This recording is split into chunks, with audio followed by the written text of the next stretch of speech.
Credo che Mezz'Aria c'entri proprio questo aspetto che pulisce un po' da una serie di caos e dona allo stesso tempo anche un po' di magia. Comodo? È comoda? Comodissima. Perfetto, iniziamo. C'è stato qualcuno che ha pensato che Mezz'Aria fosse un'idea irrealizzabile?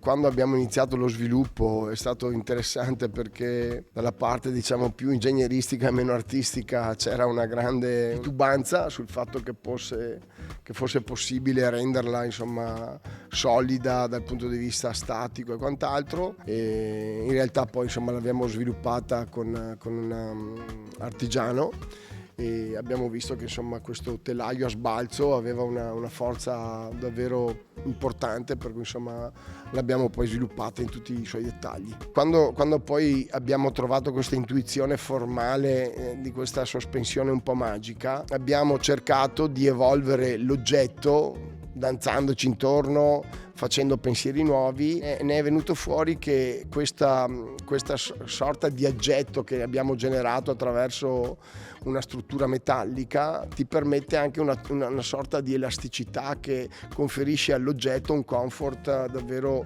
pazzesco. E ovviamente, come si nota anche dagli altri prodotti iconici tipo il tavolo aereo eccetera, questo senso di leggerezza è molto nel DNA di Lago, quindi c'è un voluto ritorno un po' a quel concept probabilmente con questa nuova idea.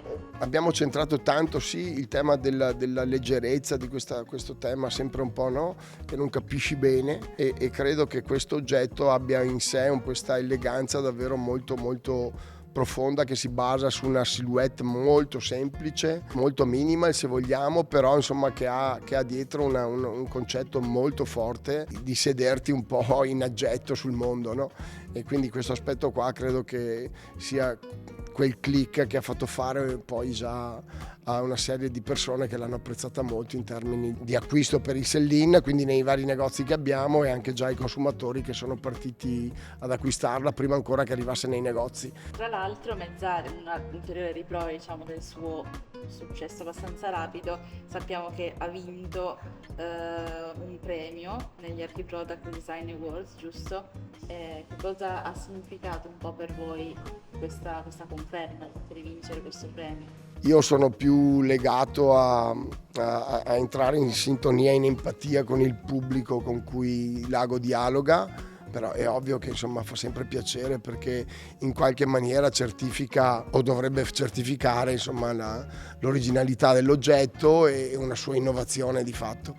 Quindi l'Archi Product Design Award sicuramente insomma va in quella direzione e speriamo che sia di buon auspicio poi per una vita lunga dell'oggetto. E una domanda un po' più astratta: che emozione vorresti suscitare in chi si siede su una Mezz'Aria?